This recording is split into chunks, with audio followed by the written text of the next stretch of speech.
দাঁত দেখা, দাঁত দেখা তো, এই যে দাঁত।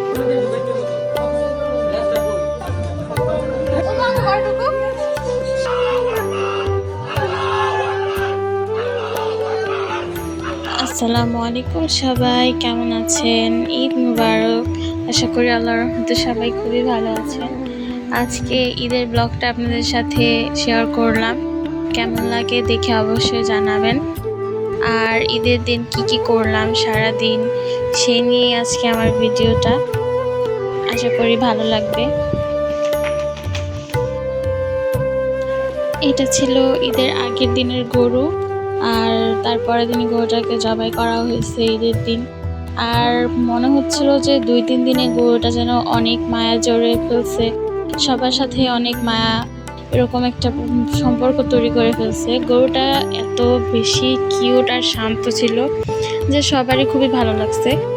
বেশিরভাগ আমার আব্বু, উনি তো সারাক্ষণ গরুকে খাওয়াইছে, গরুর যত্ন করছে। আর মনে করেন গরুর প্রত্যেকটা ভালো লাগা, মনে করেন গরুকে নিয়ে খাওয়ানো, গরুর নিয়ে এখানে ওইখানে যাওয়া, এখানে একবার বাঁধে, ওইখানে একবার বাঁধে, তারপর গরুর যত্ন, গরুর লাইট লাগবে কিনা, কয়েল লাগবে কিনা, সব কিছু আব্বু দেখাশোনা করছে। এই কোরবানিদের মনে করেন যে কয়দিন গরু থাকে, আব্বু গরুর উপর একটা অন্যরকম মায়া জন্মায় ফেলায়। মানে গরুকে এত বেশি আদর যত্ন করে যে গরু অনেকটা বিশ্বাস করতে শুরু করে দেয় যে ওর মালিক ওর নিজের পরিচিত গোয়াল ঘর ছেড়ে এসেছে। এই জিনিসটা হয়তো বা গরু অনেকখানি ভুলে যায়, কারণ আমার আব্বু এত সুন্দর করে গরুর কেয়ার করে, গরুর যত্ন করে। আব্বুর গরু, আমাদের আগে যেহেতু গরুর ফার্ম ছিল, তো আব্বু এগুলো ভালোই পারে মাশাআল্লাহ দিলে। তো দেখেন যে গরু কত সুন্দর যত্ন করতেছে, গরুকে খাওয়াইতেছে, আদর করতেছে। এগুলো আর কি আমার কাছে অনেকটা নস্টালজিক, এবং আগের দিনের কথাগুলো মনে পড়ে যায়। আর খুবই ভালো লাগে আমার এই কোরবানিদের, এই যে আব্বুর সাথে গরুর এই স্মৃতিগুলো। তারপর এই কয়েকদিনের জন্য মেহমান হিসেবে যে গরুটা আসে, তার প্রতিও একটা মায়া জন্মায়।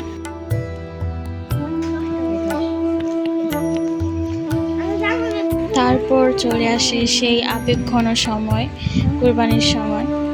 চোখে পানি ধরে রাখতে পারে না এরকম একটা মুহূর্ত। এত আদর যত্ন করে সেই গরুকে আজকে কোরবানি দেওয়া হচ্ছে আল্লাহর আদেশে, আল্লাহর সন্তুষ্টির জন্য।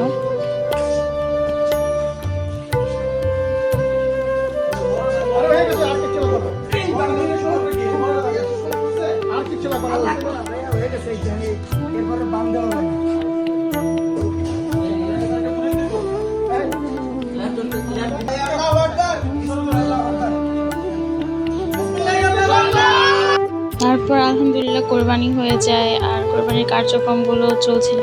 আমি পিঠা বানিয়েছিলাম। ঈদ মানেই কিন্তু আনন্দ, খুশি, পিঠা, সেমাই আর মজার মজার খাবার। ঈদ মানে যদি এগুলো না হয় তাহলে কি আর ঈদ মনে হয় বলেন? তো আমি আমার সাধ্যমতো সব কিছুই চেষ্টা করেছি, কিন্তু সব কিছুর তো ফুটেজ নেওয়া হয়নি।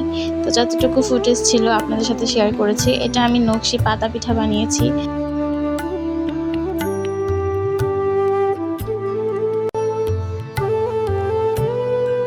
ঈদের মধ্যে এরকম অনেক কিছুই বানিয়েছিলাম, আপনাদের সাথে একটু শেয়ার করলাম। তো সব কিছু মিলে আমার ঈদটা আলহামদুলিল্লাহ অনেক ভালো কেটেছে। আপনাদের ঈদ কেমন কেটেছে অবশ্যই জানাতে ভুলবেন না। আজকের ভিডিওটা এই পর্যন্তই। সবাই ভালো থাকবেন, সুস্থ থাকবেন। আল্লাহ হাফিজ।